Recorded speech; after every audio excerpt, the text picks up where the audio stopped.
Estamos começando mais um podcast aqui do Centro Malaquini Dias, o podcast focado na sua evolução. E hoje o nosso tema é crer ou não crer. Crer ou não crer. Eis a questão. E para falar sobre esse tema, a nossa banca montada, eu, Malaquini, aqui de Curitiba, direto dos estúdios aqui da nossa sede, direto dos estúdios do Centro Malaquini Dias, o nosso queridíssimo Vilmar Duarte. Muito bem-vindos, muito bem-vindas. Muito legal estar aqui de novo. E essa é uma incógnita, né? O que nós cremos? Por que nós cremos? Talvez seja uma tijolada, mas a ideia é que seja um questionamento mesmo para você refletir, saber se isso é, de fato, alguma coisa que te direcione na vida, né? Então, estamos iniciando a nossa quarta temporada, né? Esse é o terceiro episódio da quarta temporada. Fique ligado no nosso canal do YouTube, no canal do Centro Malaquini Dias. Fique ligado no canal do Vilmar Duarte também. Busque, compartilhe, assine, ative o sininho para que você receba toda semana as nossas postagens, pois estamos publicando esse podcast tanto nas plataformas de áudio quanto na plataforma do YouTube. Toda semana um conteúdo novo para você, além de outros conteúdos sobre performance, meditação e qualidade de vida. Fique ligado, ative, compartilhe e bora lá. O tema de hoje, crer ou não crer, é muito legal porque temos que trabalhar a nossa mentalidade, nosso modelo mental, né? Nosso mindset, que a maior parte das pessoas tem um modelo mental muito mais baseado em crenças do que realmente em fatos. Vilmar, e aí, você é mais daquele que acredita ou você é o cara que busca os fatos até extrair a decisão correta? Quando a gente coloca luz nisso, né? Eu pratico o The Rose Method há 10 anos. E essa prática, ela aumenta a nossa consciência. E a gente percebe que a gente é movido por crenças, mesmo quando a gente busca fatos. Vai chegar num determinado ponto que você acaba decidindo, né? O que eu quero acreditar. E por isso que nós temos um axioma importante que é não acredite. Então vá buscar informações, busque informações, não se canse de buscar informações. Vai chegar num ponto em que as suas crenças vão te falar assim, opa, esse caminho aqui está errado. Mas se questione quanto a isso também. É importante, mas nós somos seres movidos a crenças. Isso não tem escapatória. Esse é o ponto. Foi por isso que eu te fiz a pergunta. Cara, fica a dica aqui, se você ainda não leu Sapiens, do Harari, vá lá, busque esse pesquisador israelense, é isso, né? Silêncio. Cara, é fantástico. Ele escreveu Sapiens, escreveu Homo Deus, escreveu 21 lições para o século XXI. Ele escreveu também notas sobre a pandemia e também, recentemente, se eu não me engano, tem um outro livro dele, mas que agora me fugiu. Enfim, esse cara é incrível e no livro Sapiens ele coloca que a grande diferença da evolução da espécie humana, por que o ser humano ele domina o planeta Terra, sendo que nós somos mais fracos? Nossas unhas quebram, não são garras, nossos dentes são pequenos, a gente não tem 4 patas para correr igual Um guepardo. Exato, igual um quadrúpede, igual um tigre, um leopardo, nada disso. A gente não consegue ficar muito tempo embaixo da água, sendo que o planeta a maior parte é água. A gente não voa. A gente não consegue nem ficar dentro d'água, não precisa ficar embaixo. Dentro da água a gente se enruga. É claro, aí você vai dizer, mas o ser humano tem o cérebro e com isso ele conseguiu desenvolver, por exemplo, ferramentas para voar, ferramentas para ficar embaixo da água, para sobreviver ao frio, para produzir fogo. Ok, concordo. Mas é muito legal ter a sacada de que nós somos a espécie dominante pelo simples fato de que nós acreditamos em narrativas, nós acreditamos em histórias. Tá, não entendi, Malaquini. Por que o fato de eu acreditar numa história faz com que o ser humano seja a espécie dominante? É simples. Nós nos juntamos com outros seres humanos que não são da nossa família, que nós nem conhecemos, que são de outro canto do país ou do continente, por uma crença em comum, para lutar por um ideal em comum, para levantar uma bandeira em comum, para defender algo que nós acreditamos. E isso vem sendo feito e vem sendo utilizado pela raça humana há muitos séculos, há muitos séculos. Então, todas as crenças de deuses ou medos da floresta ou alguma mitologia, tudo isso foi fundamental para juntar um grupo X de pessoas que compartilhavam da mesma crença e que com isso se uniram num ideal. E aí se criou ali uma tribo, se criou uma aldeia e assim começamos a prosperar, porque o ser humano sozinho, ele é muito fraco. E tem a questão de não são só crenças em coisas míticas ou místicas, existem crenças que nós entramos num acordo, vamos acreditar nisso, como, por exemplo, as instituições, né? As instituições, quem disse para você que o judiciário ou o legislativo ou o executivo tem esse poder todo? Quem disse para você? Nós nos agrupamos, pelo menos aqui no Brasil é dessa forma que funcionam os poderes, nós nos agrupamos e entramos no acordo. É assim que vai funcionar? É. E quem diz isso é a nossa Constituição, que também é uma crença. Nós nos reunimos para dizer que nós acreditamos naquilo. Na sua religião, várias pessoas entraram no acordo, ó, vamos acreditar nesse Deus. Beleza. Então, qual é o manual dessa religião? Vai seguir a Bíblia, vai seguir a Torá, vai seguir o Talmud, enfim, você vai seguir qual livro? Vai ser esse livro, esse vai ser o manual de normas e condutas, mas é um acordo e todo mundo acredita. E se todo mundo acredita, por que você vai desacreditar daquilo? Você não tem motivo para entrar em confronto com aquilo. É só você acreditar em outra coisa. Super, ultra confuso tudo isso, né? Total. Cara, eu baixei um aqui, porque eu acho que a gente tá... Vamos baixar nós falamos mais alto do que nos testes, né? Cara, acreditar em algo, né? Então tem uma coisa muito interessante, né? Dentro da filosofia hindu, existe uma tradição chamada Vedanta, e o Vedanta ele é baseado no crer, ou seja, eu acredito que é assim, né? Sei lá, a pessoa mais sábia que eu me ensinou que é assim, eu acredito que é assim e repasso isso por gerações. Porque está no livro sagrado, porque está nas escrituras, porque o meu mestre falou, ou porque o meu professor falou, e eu acredito. E existe uma outra filosofia chamada Samkhya. E o Samkhya, ele é baseado no saber. E isso é muito legal, por quê? Vamos pensar no seguinte, quando vem uma resposta para nós, ou quando nos apresentam uma situação, você tem duas saídas ou para dar essa resposta. Eu acredito que isso é assim, ou eu sei que isto é assim, ou não sei. Aí é que está. Esse é o ponto. Porque quando você acredita, você está na crença. Agora, ou você sabe, ou você não sabe. E é muito interessante entender isso no processo de educação, por exemplo, do meu filho, por quê? Quando você coloca, por exemplo, um valor, um princípio, ou algo que você quer ensinar para o seu filho, no meu caso eu estava ensinando para o meu filho, eu podia dizer para ele de uma maneira muito fácil, quando ele perguntasse, por que não pode tal coisa? E eu poderia responder para ele tal como eu aprendi ou vi acontecendo em várias famílias. Porque Deus não gosta, ou porque é pecado. Porque é assim, né? Ou você dá a resposta para ele, explicando todos os detalhes do porquê que não pode fazer aquilo. E é tão mais difícil explicar todos os detalhes, você tem que convencer, que você usa atalhos da crença, né? Porque vai para o inferno, porque é feio, porque é pecado, porque você não sabe. E aí quando você começa a explicar para o seu filho, ou para o seu amigo, ou para o seu namorado, para a sua namorada, você começa a perceber que você também não sabe. E aí vem aquela tijolada, que é assim, eu também não sei o porquê, só que eu não tenho coragem de admitir. Então eu repasso aquela informação na base da crença. Muitas vezes para o meu filho eu tive que dizer assim, eu não sei exatamente, mas eu entendo a ideia, o valor, o princípio disso. Converse. E aí vai buscar informação. Duas coisas acontecem. Ter coragem de admitir que não sabe.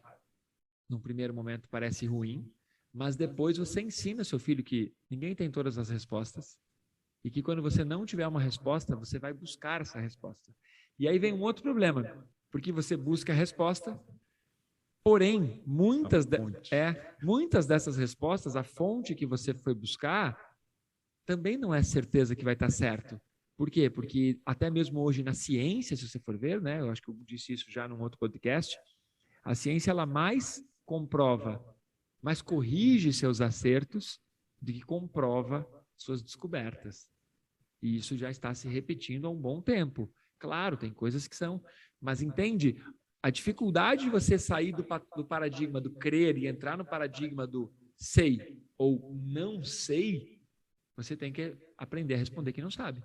E até mesmo a ciência, ela tem ela chega num determinado ponto onde ela trava e que as pessoas, imagina, é estatística. A maioria das coisas que a ciência comprova são baseadas em estatísticas. Estatística é você ler do jeito que você quiser. E aí vai chegar num determinado ponto em que alguém vai, com algum tipo de argumentação bacana, uma pessoa com determinada autoridade, ela vai dizer que é daquele jeito. E ninguém questiona aquela autoridade. E a hora que as pessoas não questionam mais aquela autoridade, aquilo se torna verdade. E aí todo mundo se referencia àquela pessoa, até que aparece um maluco, sei lá, Einstein, por exemplo, e fala, mas será que Newton estava certo para tudo? E aí ele vai ver, opa, para o universo não é bem assim. E lembrando que nós temos essa certa arrogância, né, de acreditar que sabemos as coisas. Aí, né, o acreditar que sabe já é uma falácia em si, né? Mas nós somos caroneiros nessa imensa rocha que está vagando aí no universo, circundando em volta do Sol, que também, né, todo o sistema solar se movimentando para algum lugar. E ninguém sabe para onde a gente está indo, ninguém sabe de onde a gente veio, né? Como é que tudo isso surgiu de fato. Nós temos aí umas percepções e acreditamos que aquela pessoa que falou do Big Bang é aquilo. E aí você leva para o lado religioso, a criação da humanidade foi feita, né, por um estalar de dedos. Então, vale a pena a gente, eventualmente, principalmente na questão da educação, a gente levar essa questão de, ó, eu não sei, um pouco mais de humildade, né? Ajuda. Para mim, a grande sacada que revolucionou mesmo a minha vida foi quando eu comecei a praticar meditação. E aí, nesse processo de meditação, que você inicia de uma maneira simples, vamos falar aqui, né? Vamos simplificar. Você fecha os olhos para fora, abre os olhos para dentro, para se conhecer um pouco melhor. Pratico isso praticamente, eu treino isso há algo perto de 20 anos. E hoje, quando eu fecho os olhos para entrar em meditação, eu ainda não me conheço 100%. Ou seja, se você não consegue se conhecer tão bem, imagine sobre todo o resto, né? Todas as coisas. E o autoconhecimento, por que eu falei isso? Porque o conhecimento é uma coisa, você ter conhecimento é uma coisa. Você pode ter lido, cara, inúmeros livros sobre matemática, sobre filosofia, você pode ter estudado Einstein, Adler, Copérnico, você pode ter estudado Newton, daí você pode ter dado uma mudada, ido para biologia, ido para Jung, você pode ter lido tudo isso. Ok, grande parte dos nossos ouvintes já leram isso. Conhecimento é uma coisa, saber usar o conhecimento é outra. Essa que é a grande sacada, a sabedoria, né? Tá, mas isso é um clichê, um baita de um clichê. Tá, também acho um baita de um clichê. Mas quando você começa a treinar meditação e autoconhecimento, o que você começa a perceber? Será que eu precisava ter lido tudo isso, aprendido tudo isso, estudado tudo isso?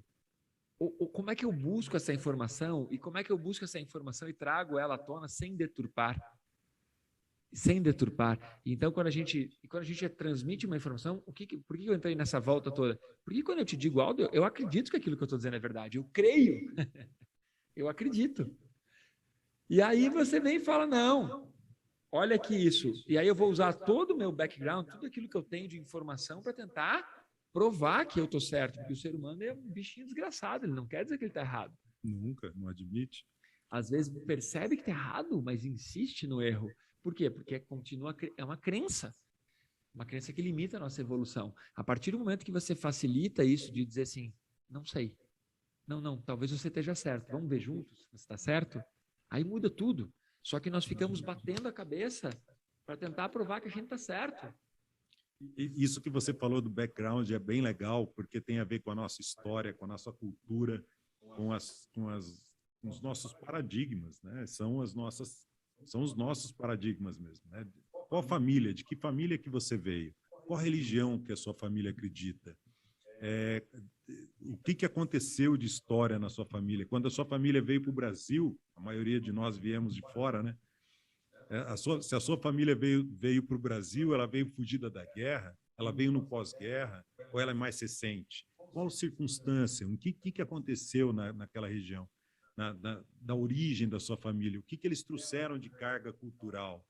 Esses dias eu estava falando com um amigo que é japonês, descendente de japonês, ele não é japonês. E ele estava falando como os pais dele sofreram preconceito gigante nas escolas, porque quando os japoneses vieram para o Brasil, eles também tomaram o lugar de outros trabalhadores aqui. E o brasileiro, hoje o brasileiro tem uma miscigenação muito grande, enfim, mas ele falando que ele sofreu preconceito é interessante, porque as pessoas acreditam que não, isso daqui é meu. Eles acreditam que essa pessoa veio para tomar meu lugar. Eles não se permitem fazer essa troca que você sugeriu, né? E esses paradigmas paralisam mesmo, paralisam a evolução. E uma outra coisa que você falou que eu achei muito legal é de você não precisar se basear em tanta cultura, tanta coisa escrita por outras pessoas que tiveram as suas percepções, deixar isso um pouco de lado e você ter as suas próprias percepções. E o processo de meditação traz isso, quando você se desnuda de tudo que você sabe, para você experienciar o seu autoconhecimento e talvez, quem sabe, até ter insights, que é justamente o processo da meditação, você vislumbra algumas coisas que você sabe que é assim. Ah, mas por que é assim? Não importa. Você sabe. Só que, e como é que você explica para outra pessoa? Fala para ela sentar, ficar quieta e fechar os olhos. É a melhor forma. Ela vai experienciar, né? Porque aqui você falou de deturpação. Se você analisa um fato com seus olhos, baseado nos seus paradigmas, você deturpa aquilo que a pessoa teve de experiência na origem. E a outra pessoa que está te ouvindo, ela está usando os paradigmas dela para empurrar isso para frente. Já era, acabou, está tudo deturpado. Claro, só pegar simplesmente algo que cai em todas as provas de faculdade, de Enem, de teste para você entrar numa federal ou qualquer faculdade, de interpretação de texto. A pessoa erra o nome. Não, estou brincando. É o mesmo texto, mas se você pegar algumas pessoas, elas vão interpretar alguns fatores, algumas nuances de uma maneira diferente. É isso aí. Tem pessoas que enxergam de uma forma totalmente diferente. Claro, né? Você está, às vezes, num filme, vê um filme, todos os seus amigos entenderam uma coisa e entendeu o outro é completamente diferente. Mas, em várias ocasiões, o cara usa todas as informações que ele tem para fazer o processamento aqui e, então, trazer o seu ponto de vista sobre aquilo. Ou seja, ele acrescenta o quê? As suas crenças, ele acrescenta os seus hábitos, ele acrescenta os seus costumes. E o que você estava falando de cada um de nós, de acordo com a origem, família, tudo? Sim, muito legal. Vamos entrar nesse ponto, Vilmes.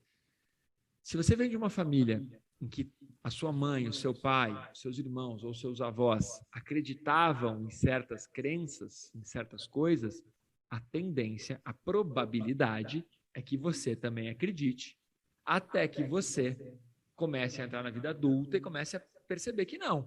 Mas todo o teu processo enquanto você ainda é criança, ele vai ser baseado no que teu pai te disse, no que tua mãe te disse, no que teu irmão te disse, no que a tua avó disse, né?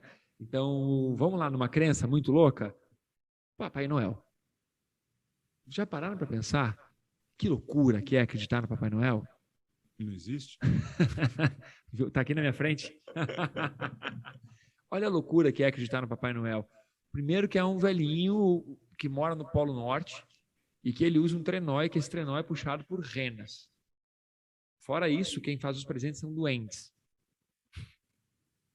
Não é uma loucura? E que o cara entrega presente no mundo inteiro. A gente foi sendo ensinado, claro, a gente hoje adulto sabe que tem um porquê, que isso foi criado, que tem a ver com movimentar o comércio numa determinada época. Tá, tudo isso ok. Mas mesmo assim é uma crença. E a gente acreditou. Uma outra crença maluca? Páscoa, coelhinho da Páscoa, né? O chocolate, o ovo da Páscoa. Então a gente começa a perceber que não é só a crença relacionadas a religiões, a culturas. Não, são coisas que estão na nossa rotina, no nosso dia a dia. A gente nem percebe quanto as crenças estão nos influenciando. Por que você, do lado da sua casa tem um restaurante, você pode ir lá comer todos os dias, mas você não vai. E quase nunca tem fila. Daí no dia 12, que é o dia dos namorados, tem fila. É mais caro. E aí você quer ir naquele dia. Uma crença. É uma comemoração. São as narrativas de Harari. São as narrativas de você ter datas, o dia das crianças. Que dia das crianças, gente? Então a gente começa a acreditar nisso. Dia das mães, dia dos pais, dia das crianças, Natal. São todas narrativas, são todas crenças alimentadas, seja para tornar a nossa vida social mais agradável, mais palatável. E você trouxe uma coisa interessante. Tudo bem você celebrar ali 25 de dezembro, trocar presentes, é bacana, é lúdico, é bonito. Quando a pessoa lembra de você, você lembra da pessoa, aquela troca. Às vezes é feita reconciliações naquele momento, justamente por conta das crenças, até aí beleza. Mas agora você falando do Papai Noel, do Coelhinho da Páscoa, me veio na cabeça o seguinte. Você conta para o seu filho, para sua filha, que desde pequenininho que vai vir o Papai Noel, o Coelhinho da Páscoa, a pessoa precisa se comportar bem para ganhar os presentes. Beleza. E aí você mente para a criança. Isso. Você mente. Você mente. Não, vamos falar de novo? Você mente. E você mente. Olhando nos olhos do seu filho, você mente. Ameaçando, coitado, né? É a mesma história do homem do saco, a mesma história da mulher do vaso sanitário, a loira do vaso do lobo mau. Do lobo mau, enfim. Você conta uma história mentindo para a criança. E aí você mente. Beleza. Depois você não entende por que o adolescente é maluco do jeito que é, rebelde do jeito que é, porque talvez você mentiu tanto, aí ele chega numa determinada idade que ele vai se ligar, os coleguinhas já começam a falar, tem troca de informação, a criança passa a noite acordada e você fala, não tem jeito, vamos ter que falar, tá aqui seu presente. Mas Papai Noel, não existe, era tudo mentira. A criança acorda e vê você fazendo as pegadas do Coelhinho da Páscoa. Pior, Aí ela fala assim, cara, meu pai e minha mãe são os tremendos dos mentirosos, minhas tias, meus tios todos mentiram, meus avós sempre mentiram para mim. Por que você acha que um adolescente acaba ficando rebelde? Me veio esse insight agora aqui, eu falei, só pode ser por isso. E a parte mais louca, você sabe que isso aconteceu, mexeu muito comigo, né? Meu filho, agora, dependendo da época que você está escutando esse podcast, meu filho, nesse momento, está com 18 anos. E eu sempre tentei, da forma mais atenta possível, não mentir ou mentir o mínimo possível. Hoje, todos nós sabemos que não mentir, você fala, não, eu não minto para nada. É uma mentira. Exato. Mas eu tentava o máximo possível não mentir para coisas desnecessárias. Por exemplo, o que é uma coisa desnecessária? Isso, contar uma história da carochinha, né? Não precisa, ou mentir por que chegou atrasado, ou por que não foi na festa. Não mente para essas coisas. Por quê? Porque agora vem a maior sacada. Se você está construindo uma relação, uma crença, que você sabe que é uma mentira e que você pede para ele acreditar, você pede para ele depositar o amor dele naquilo, a fé dele naquilo, a esperança dele naquilo, depois você tira isso dele? Você vai ser obrigado a tirar. Você vai ser obrigado a tirar, ou você vai criar um filho que não vai acompanhar todo o resto da sociedade? Você tira ele daquilo. E quando você tira ele daquilo, seja porque você considera que ele já tem idade, já está mais maduro, você também diz para ele assim, olha, eu minto para você há 10 anos, há 12 anos. E o dia que você mentir para mim, eu vou ficar bravo com você. Eu vou ficar chateado, eu vou te pôr de castigo, eu vou te dar umas palmadas, eu vou... E aí, qual é a lógica disso? Você pode mentir para mim por 12 anos, faz eu acreditar na Páscoa, no Natal, em todas essas coisas por X anos. Mas era uma causa nobre. Não. Não justifica. Não justifica. Então, assim, uma coisa muito bacana que eu aprendi. Quando eu descobri que meu filho estava mentindo para mim uma vez, aí eu falei, tá, mas por que que ele está mentindo para mim? Por que que ele mentiu sobre isso? E aí eu descobri o porquê. Porque anteriormente, quando ele me contou a verdade em algumas situações, o que que eu fiz? Ficou bravo? Eu fiquei bravo e eu briguei com ele. E ele aprendeu por um mecanismo muito inteligente. Se eu conto a verdade, ele briga comigo, eu fico sem celular, eu fico sem videogame, eu não posso ir para a praia, não posso andar de skate. Ué, eu não vou contar a verdade e vou continuar andando de skate, vou continuar jogando videogame. Então, quando eu descobri isso, eu tentei inverter a situação, mas é muito difícil. Por quê? Porque são paradigmas, né? Eu tentei inverter a situação em que, quando ele me contava a verdade, aqui dentro estava puto, né? Oh! E aí, quase por um reflexo, eu agora não vai ficar uma semana sem videogame e tudo. Mas daí eu tive que fazer o quê? Se reeducar. Me reeducar. Legal.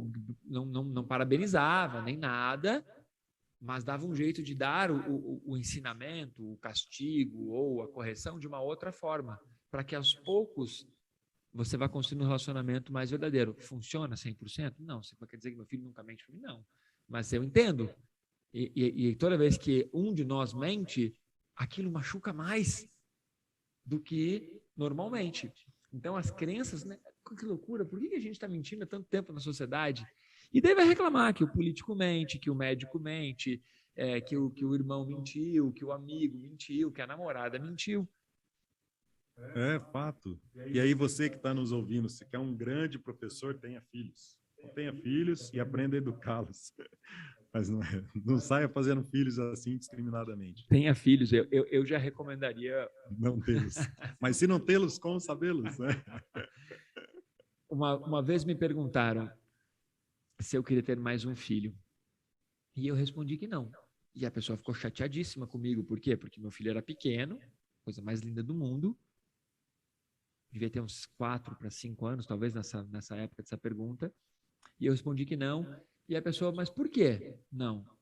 Aí eu respondi para ela, eu já não tenho tempo para ficar com o meu filho o quanto eu gostaria. Quando ele não está comigo, ele está com alguém. Ele está aprendendo de alguém, está convivendo com alguém. E esse alguém, muitas vezes, eu não gosto. Não gosto. Geralmente.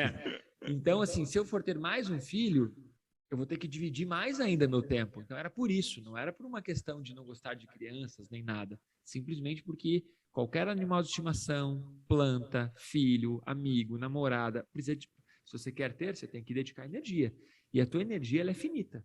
Você tem que entender que você tem uma carga energética e que você vai ter que dividir ela.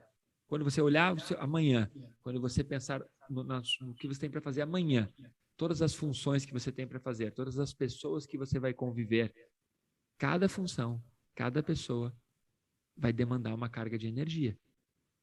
Então, por isso que você também tem que começar a escolher melhor o que vai fazer, com quem vai conversar, com quem vai sair, com quem vai transar, porque você vai ter que ter energia. Você precisa de energia para fazer aquilo bem feito, para você estar presente. Não só para fazer aquilo bem feito, para chegar em casa e não estar morto, não estar sugado. Né? Para ter vontade de fazer aquilo de novo no dia seguinte. Exato. Né? E as crenças que nós temos atualmente são muito loucas, né? Porque elas também estão mudando numa velocidade muito acelerada comparada às crenças de antigamente. Então, antes vinha um paradigma, e esse paradigma, sei lá, durava 2 séculos, 3 séculos, às vezes 5 séculos. Hoje não, hoje vem uma nova ideia, um novo paradigma, 2, 3 anos depois já está quebrada essa ideia, esse paradigma, já mudou. Então a gente também está num ritmo mais acelerado. Mas a loucura é que algumas crenças continuam. Você vê, eu estava vendo a edição do New York Times, de uma semana, o que eles produzem de conhecimento, de informação, de conhecimento não, de informação ali dentro, equivale a todo o conhecimento da humanidade até o século XVII. Uma semana. Uma semana de jornal. Eu vi isso em algum lugar também, que o que se publicou de livros, de coisas, agora não vou chutar a data, por um período, é o que a gente consegue produzir hoje em uma semana, em um dia, uma coisa assim, uma loucura. E dobra em pouco tempo que todo o conhecimento da humanidade todo o conhecimento da humanidade já existiu, ele dobra a cada período curto de tempo. Isso é uma loucura. E eu estava estudando um pouco sobre neurociência, vendo um pouco como que o nosso cérebro lida com esse tipo de informação. Então, ou a gente se apega demais às nossas crenças e não abre espaço para novos conhecimentos, ou a gente vive disperso. Acho que é isso. Acho que é isso. E tem uma crença muito grande, que por conta da internet, por conta do celular, dos games, as pessoas estão cada vez mais dispersas. É uma falácia. Tudo bem que isso são mais índices de dispersões, mas 50% do nosso cérebro são dispersões internas. Então a gente começa a acreditar que, por conta da internet, por conta desse mundo caótico que nós vivemos, esse mundo VUCA, agora tem uma terminologia mais nova que é bunny, traz mais ansiedade para as pessoas, mas não é bem só isso. As pessoas, elas são doentes porque elas são doentes. Tem um macaquinho lá dentro que ele fica pulando, ele não quer que você fique em silêncio. Ele não quer que você fique quietinho, se descobrindo. Não deu nem tempo do VUCA chegar a todas as pessoas, já estamos numa outra era, né? Exato. E paradigmas e crenças que nos limitam também são interessantes dentro do mundo dos esportes. Se você for estudar alguns recordes, por um período, por exemplo, o recorde de 100 metros, ele ficou várias décadas sem ser batido de correr 100 metros. A ciência dizia que era impossível. E porque criou-se o paradigma de que aquele era o máximo possível que o ser humano ia conseguir correr. E ficaram-se décadas. Por quê? Porque todos os corredores que vieram logo depois desse campeão, eles vieram com a crença de que aquela era a velocidade mais rápida e ficaram bloqueados. Só que depois que o primeiro conseguiu quebrar esse recorde, o que todos os outros viram? Falaram, cara, é possível. Então, quando você quebra um paradigma, quando você quebra um recorde, esse dia eu estava conversando, estava assistindo o jogo do Nadal, acordei 5, 6 da manhã para assistir o jogo do Nadal na final aqui do Australia Open. Foi fantástico. Deu um cara de 35 anos, deu um show, bateu o recorde, conquistando o primeiro ser humano a conquistar 21 Grand Slam na história, com 35 anos. Venceu um russo com 10 anos a menos que ele. E a final levaram 5 horas e meia. No início, olha as crenças, né? No início do jogo, as apostas estavam assim, 4% de probabilidade para o Rafael Nadal ganhar. Aí ele perdeu 2 sets. Para quem entende tênis, vai me acompanhar. Ele estava 2-0, 4%. Ele foi para o vestiário derrotado. Por quê? Porque no jogo masculino vão até 5 sets, ou quem ganhar 3-0 antes. Ele teria uma missão impossível de ganhar 3 sets seguidos. Ele voltou e ganhou 3 sets seguidos. Tinham 4% de pessoas acreditando nisso. Olha as crenças no esporte.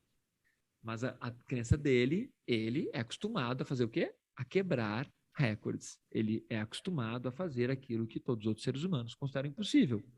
Nesse exato momento que nós estamos gravando o podcast, está acontecendo uma etapa do Campeonato Mundial de Surf no Havaí, no Hawaii, em Pipeline, 2022, para quem está acompanhando em alguma outra época, em que tem um cara, muitas pessoas conhecem, chamado Gary Slater, que foi 11 vezes campeão no mundo, e que ele não é tão novinho. E que ele está com 49 anos. E todas as pessoas já consideram que ele já podia ter abandonado o circuito mundial, e ele ontem passou para as quartas de final. Quartas de final, ou seja, ele tem hoje quartas de final, semifinal e final. Quando ele ganhou esse campeonato a primeira vez, ele tinha 20 anos. Se ele ganhar de novo agora, vamos ter um intervalo de 30 anos. Olha a crença do ser humano. Se você voltasse no tempo e perguntasse para todos os surfistas se alguém estaria competindo pelo prêmio, toda a crença da humanidade naquela época era que não, que era impossível, que nenhum atleta ia aos 50 anos estar disputando. O Roger Federer, no tênis novamente, ele também. Quando ele ganhou o último Grand Slam dele, ele estava com 38 anos, se não me engano. Sendo que aos 30, os tenistas já se aposentavam. Uma crença. Por que eu estou entrando no mundo dos esportes? É uma crença. Hoje, você vê skatistas fazendo manobras, skatistas de 8 anos de idade fazendo manobras que o Tony Hawk, que os melhores skatistas de antigamente, campeões do mundo, campeões de X Games, não faziam com 20 anos.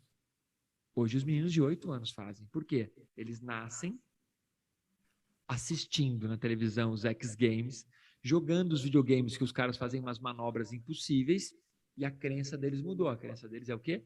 É possível. Ia só ter criatividade, né? E não só a crença, como toda a sociedade hoje em dia tem uma narrativa de que é possível. Como é que era aquela historinha? Aquela brincadeira, que era uma charge, não sabendo que era impossível, foi lá e fez. E aí tem uma outra que é não sabendo que era impossível, foi lá e morreu. A ignorância, ela te salva ou te condena. Né? Mas por quê? Porque as crenças que por muito tempo nos limitaram, por medo ou por qualquer coisa, hoje também está invertendo. Tipo, será que não é possível saltar 1 metro mais alto? Será que não é possível correr 1 segundo mais rápido? Tudo, então está mudando. Então, nós estamos vendo uma inversão aqui do que antes era o que bloqueava a sociedade, agora está sendo o que liberta. Exato. Você me fez lembrar o recorde de apneia, que eu utilizo muito nas minhas aulas. E aí eu faço um exercício de respiração com os alunos. E aí quantos segundos você fez para inspirar? Aí, sei lá, com um determinado ritmo, o aluno fala, consegui fazer 4. Quando eu subi para 5, me deu falta de ar, quando eu retive o ar. Eu falei, você tem ideia quanto que um golfinho aguenta debaixo d'água? Mas é um golfinho. Beleza, você tem ideia quanto tempo ele aguenta ficar debaixo d'água? Não, 10 minutos. E o ser humano? Aí ele olha para o lado dele, ele fala, se eu aguentei 4 segundos, o máximo que eu aguento são 15 segundos, sei lá. Eu falei, o recorde de apneia no mundo, se eu não me engano, é de um austríaco, é de 21 minutos. É mais do que um golfinho aguenta ficar debaixo d'água. O golfinho ele foi projetado para ficar 10 minutos debaixo d'água. O ser humano não foi projetado para ficar debaixo d'água, como você disse. Mas teve um maluco que começou a treinar e chegou a 21 minutos de apneia debaixo d'água. Mais do que um golfinho. O golfinho não pensa para ele ficar debaixo d'água. A hora que acabar o ar, ele vai tentar respirar e morre afogado. Se ele ficar preso nas redes, enfim, ele morre. O ser humano não. O ser humano ele se desafia de um jeito impressionante. Você falou do esporte, eu lembrei do Neymar também. Aqui tem um documentário na Netflix sobre o Neymar. Me recomendaram assistir. Muito bacana. E aí o Brasil tinha perdido da Alemanha 7-0, né? E aí 7-1.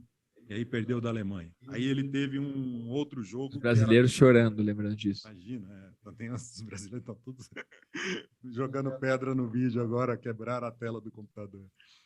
Mas aí o Brasil foi jogar contra a Alemanha num outro campeonato. E aí ele perdeu, por conta do paradigma, perdeu no primeiro jogo. Só que eles iriam entrar em disputa novamente, porque, enfim, a Chaves acabou conciliando, ia jogar Brasil e Alemanha na final. Só que o Brasil ele tinha que superar a pontuação da Alemanha, que foi de 3-1. Então o Brasil teria que ganhar de 2 pontos adicionais. Só que o Brasil levou começou o jogo 2-0. Tomando de 2-0. Tomando de 2-0. Primeiro tempo. Chegou no segundo tempo, o Neymar falou assim, não é possível, a gente tem que fazer agora 3 pontos. 3 não, é fazer muito mais pontos, né, para superar tudo isso. E aí eles foram para o vestiário, voltaram, e aí começaram a fazer a diferença.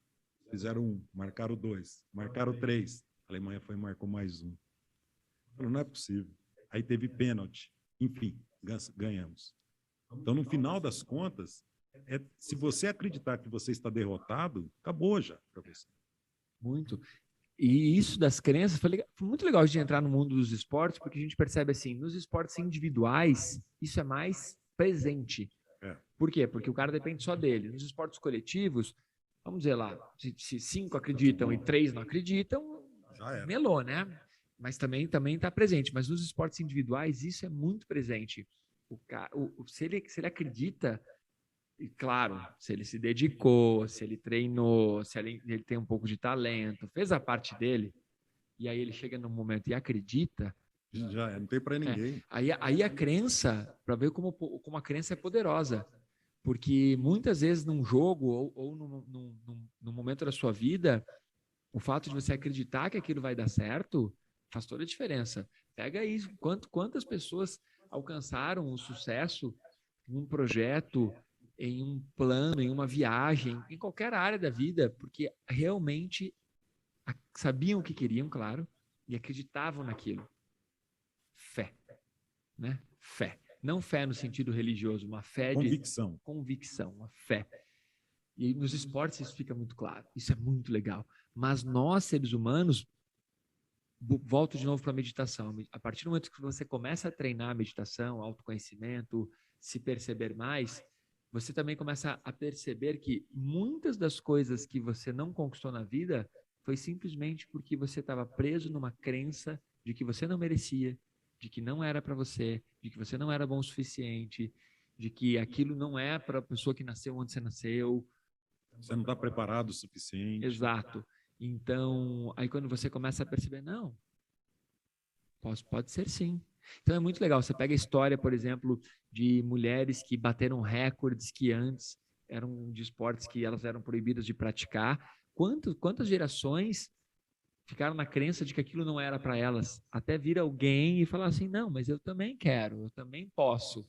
Olha, hoje a gente fala, isso é normal, hoje é normal você ver as mulheres praticando todos os esportes, mas e as primeiras? A mudança de paradigma, de visão, cara, é chocante como era chocar a sociedade. Como o ser humano é bitolado, porque hoje nós estamos falando isso, mas nós estamos presos em quais crenças? Quais? E nós estamos falando isso aqui do Brasil. Vai para a Ásia. Vai fazer. Cara, eu estava dando aula, vou citar ela aqui, conheci há pouco tempo, comecei a dar aula para ela particular, para a Susan, e ela participou já algumas vezes do projeto Médicos Sem Fronteira.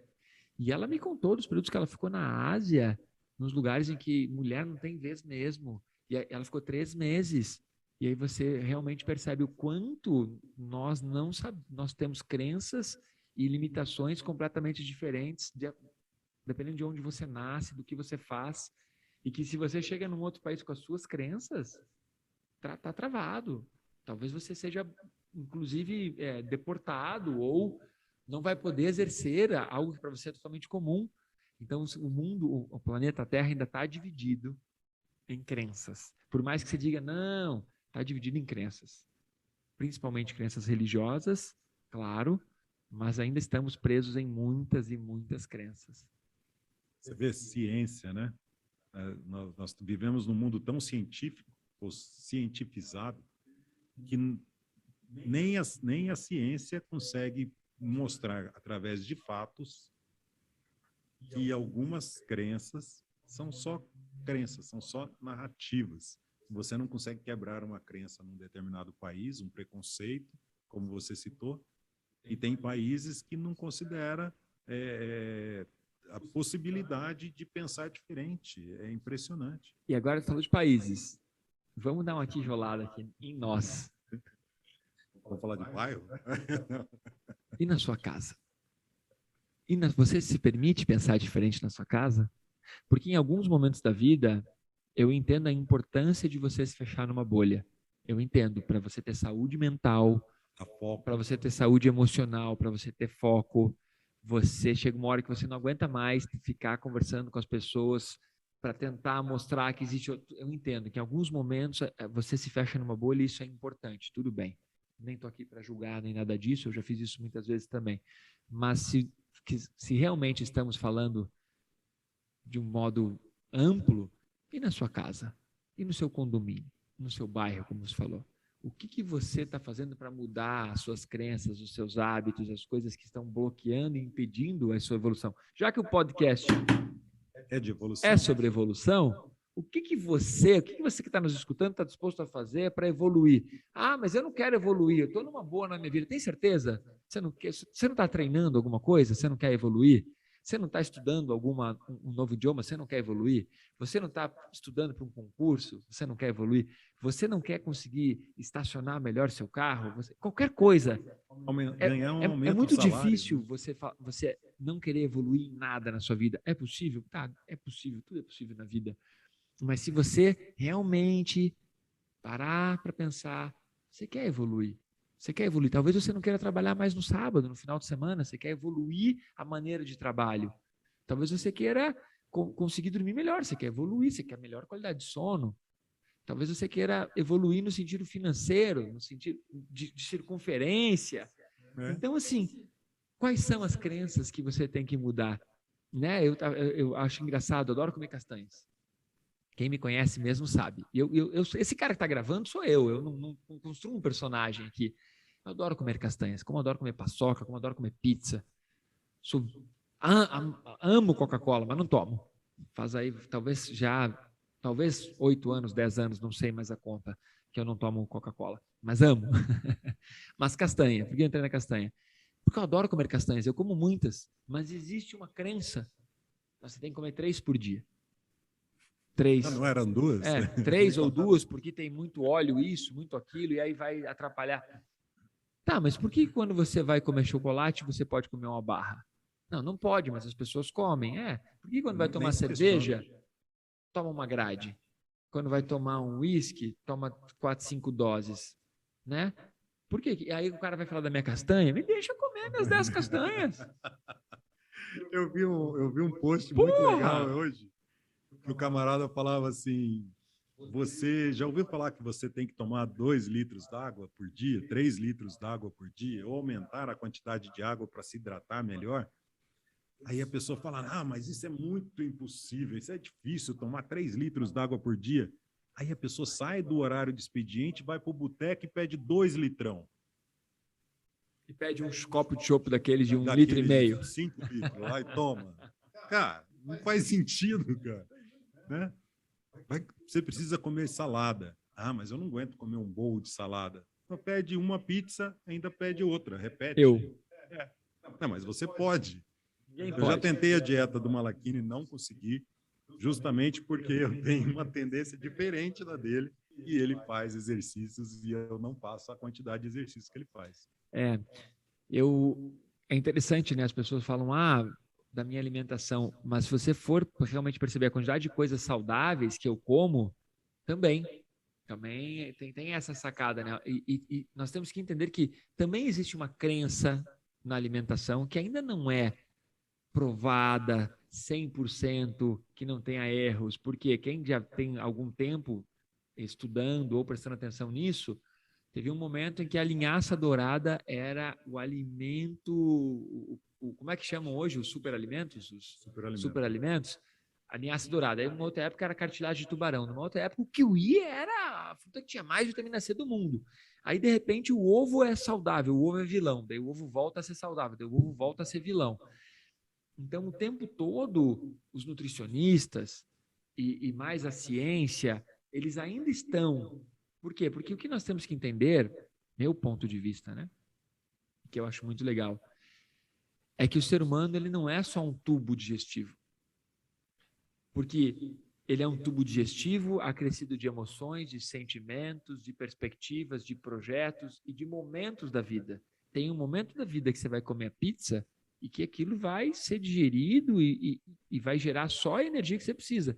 E tem um outro momento da vida que aquela mesma pizza vai te dar uma azia, vai te atrapalhar, vai te fazer dormir mal. E não estou falando só de questão de idade, estou falando de questão emocional. Se você está com tudo muito bem resolvido na sua vida, sua digestão vai fluir melhor. E o que nós temos? Tem uma coisa muito legal também sobre alimento. No fundo, qualquer coisa que você come, o seu corpo vai cumprir um papel que é transformar aquilo em glicose.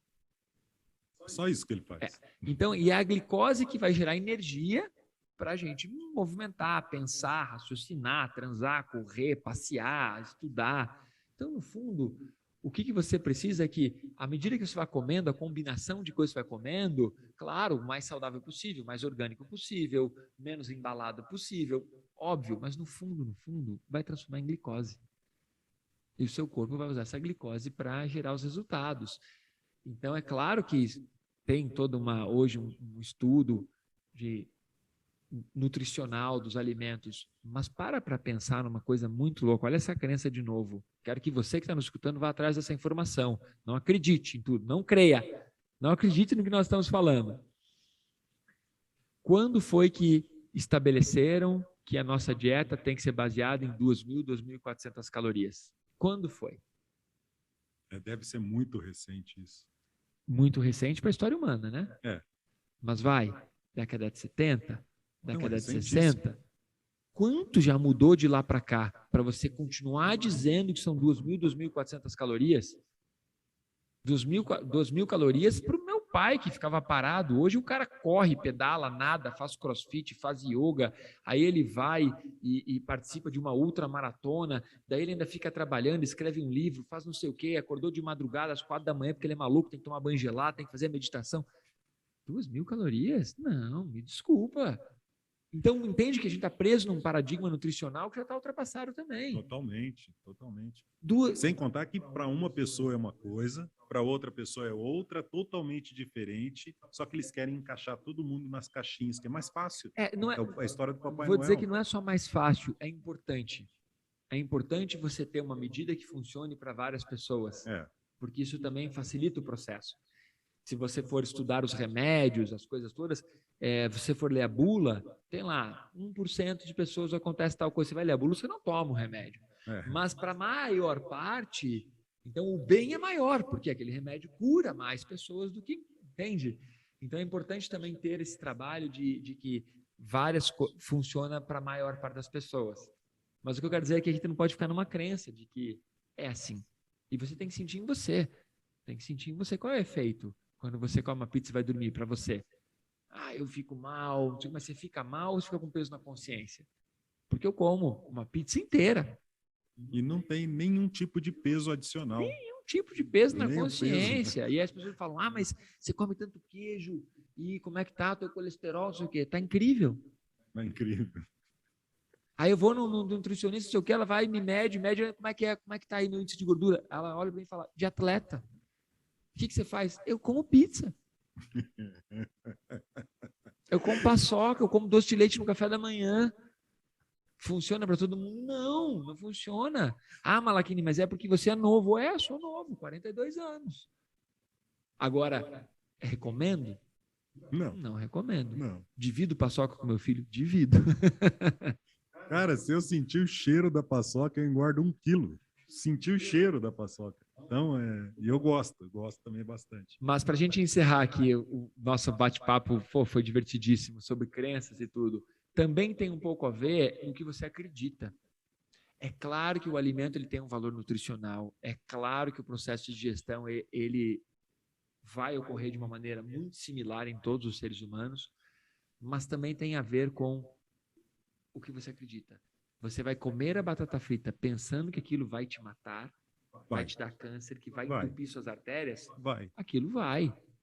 Agora, come a batata frita, como o professor De Rose uma vez num curso brincou, me ensinou, eu adorei a maneira que ele contou isso. Come a batata frita mentalizando que aquilo está te fazendo mais feliz, que aquilo está limpando, desintoxicando, purificando, desesclerosando suas artérias. É outra vibe. Outra vibe. Agora, é claro, não adianta você comer batata frita todo santo dia e mentalizar. Isso que não vai resolver. Mas o que eu quero dizer é que a crença de pôr culpa no alimento também é uma crença. Você gera aquela endotoxina, né? Endotoxina, total. Você gera endotoxinas que misturada com a batata frita, meu amigo, aquilo vira uma bomba no teu organismo absurdo. Nós temos que encerrar, porque o Vilmar dá uma aula, eu tenho uma reunião daqui a pouco, mas o bate-papo foi incrível. Foi muito Gostei legal. da nova configuração aqui do nosso estúdio, cada dia estamos melhorando. Agradecer aí o Bruno Machado, que é o cara que depois faz a mágica, edita, toma umas broncas, nossa, coitado dele. Coitado nada, né? Mas agradecer ao Bruno, que não aparece aqui nas filmagens. Para quem acompanhou alguns podcasts da terceira temporada, pôde ver o Bruno, conhecer ele, e agora ele está só no backstage, aqui ele está só fazendo a parte de edição e de ajudar nossa publicação. Deixar o convite, mais uma vez, para você ativar o sininho aqui no YouTube, se inscrever no canal e compartilhar, seja nesse canal aqui do Malakini Dias ou o do Vilmar Duarte também, para que você receba as notificações, nos acompanhe nas redes sociais. E comente que isso ajuda em um engajamento, isso aumenta e outras pessoas vão conhecer mais sobre aquilo que você comentou. Vai que você traz aí uma sugestão para a gente de tema, de uma sugestão de... Uma crítica, traz uma tijolada, crítica, traz a sua crença, que você acredita que o que a gente falou está tudo errado. Está tudo errado, traga, vai ser muito bem-vindo. E, claro, vamos encerrar da maneira clássica aqui, viu, Mar? Do nosso bate-papo de hoje, qual foi o insight, a sacada que você teve do bate-papo? Nós falamos da crença e a crença, a gente sai desse bate-papo que a crença ela não é nem boa, nem ruim. Ela pode ser limitante, como é a crença daquela coisa que você se impossibilita de fazer, ou a crença é aquilo que te impulsiona a você conquistar, apesar de ter só 4% de chance, né, de ganhar um campeonato. Então, avalie suas crenças, porque elas podem te impulsionar para o seu máximo potencial. Uau, hein? Muito, muito bacana. Tem alguns ditados, né, que encaixam para mim nesse momento do final do podcast sobre isso, que é perceber que todos nós estamos presos, acorrentados como marionetes. Então, imagine uma marionete com os fiozinhos, e à medida que você descobre que algo que você acreditava não existe, você se liberta de um fiozinho e cada vez mais você vai ficando liberto. Só que você tira uma crença e põe outra.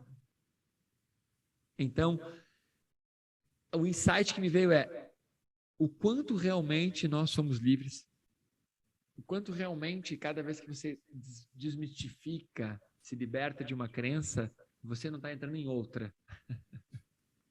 Por um fato.